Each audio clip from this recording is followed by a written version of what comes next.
Let's be honest, water damage is pretty much a homeowner's worst nightmare. In this explainer, we're going to walk you through everything you need to know so you can turn that moment of sheer panic into a clear, solid plan of action. Okay, picture this. It's the middle of the night, 3 a.m., and some weird sound wakes you up from a dead sleep. It's not the wind, it's not just the house settling, it's a sound that just feels, well, it feels wrong, and your heart just starts pounding.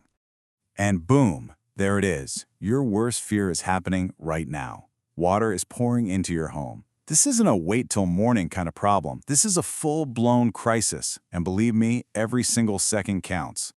You see this number? This is the clock you're racing against. Why? Because this is the window of time before mold can start to grow. Just 24 to 48 hours. That tight little window is exactly why what you do next is so critical. So, where does all this water even come from? I mean, a burst pipe is super dramatic, for sure, but water can sneak into your home from a whole bunch of different places. Some are sudden, and others, well, others are deceptively slow. The causes are probably more common than you'd think. You've got the big ones, like basement flooding after a massive storm, or a pipe that freezes solid and bursts in the winter. But a lot of the time, the bad guy's already inside your house. It could be a washing machine hose that just gives up, or an old water heater that finally fails. And you know, even a tiny little roof leak you never noticed can cause huge problems over time. Okay, so no matter how the water got in, what you do in that first hour, man, that is absolutely critical. Those first 60 minutes can totally change the outcome, both for the amount of damage and, more importantly, for your family's safety.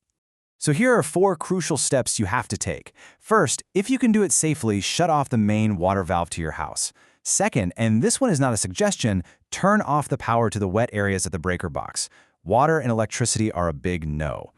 Third, get your important stuff, documents, electronics, anything you can't replace, to a high and dry spot. And last but not least, call a professional restoration company. Right away, don't wait. And about that 4th step, calling the pros, it is so important. You might be tempted to think, hey, I can handle this, I've got a shop vac. But the biggest mistake homeowners make is underestimating where the water is hiding.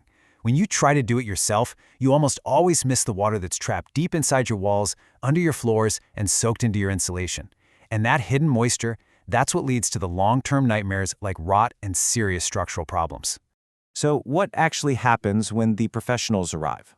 Well, they don't just show up and start sucking up water. They have a system, a playbook that's designed to take your home from a total crisis all the way back to normal. You might see or hear this acronym, IICRC. It's not just a bunch of letters. It stands for the main certification body in the industry. Basically, it means the technicians who show up at your door have been properly trained and tested on the actual science of restoration. It's your best guarantee that they know what they're doing. The whole professional process really breaks down into 4 main phases. It kicks off with a really detailed assessment to figure out exactly how bad the damage is. Then they jump into extracting all that water. After that comes the super technical part, structural drying. And finally, the full restoration, which is all about rebuilding everything that was damaged. In that first assessment phase, they bring out some seriously cool tech. We're talking thermal imaging cameras that can literally see through your walls and spot hidden pockets of water. They use these calibrated moisture meters to get exact readings on how wet your drywall and wood are. This isn't guesswork at all. It's all based on hard data. Okay, it's also really helpful to know the difference between 2 words you'll hear a lot: mitigation and restoration. Think of it like this. Mitigation is the emergency first aid. It's about stopping the problem from getting any worse. Restoration is the second act. That's the actual rebuilding of your home. Now we're going to get into the real science of this whole process, drying. This is where the technical know-how really shines. Because believe it or not all water is the same, and getting a house truly dry is a super methodical process. Where the water came from basically dictates the entire cleanup. Professionals break it down into 3 categories. Category 1 is clean water, like from a supply line. Category 2 they call gray water, which has some yucky stuff in it, maybe from a dishwasher. And then there's Category 3, black water. This is the really dangerous stuff. Think sewage or flood water, and it requires major safety protocols. So you're probably wondering, how long does all this take? Well, a typical drying job can take anywhere from 3 to 7 days. It is not a quick fix. After they get all the standing water out, technicians bring in these huge industrial-grade dehumidifiers and air movers. And then they come back every single day to take new moisture readings and tweak the equipment until your home is 100% verifiably dry. And there's a really good reason it takes this long. Trying to rush the drying process is the #1 thing that causes more problems down the road.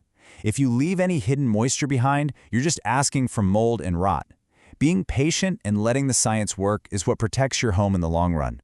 Finally, once everything is structurally sound and totally dry, the rebuilding can start. This is the part where we get your home back to the way it was before the disaster ever happened. So what does the restoration phase actually include? Well, it can be a lot.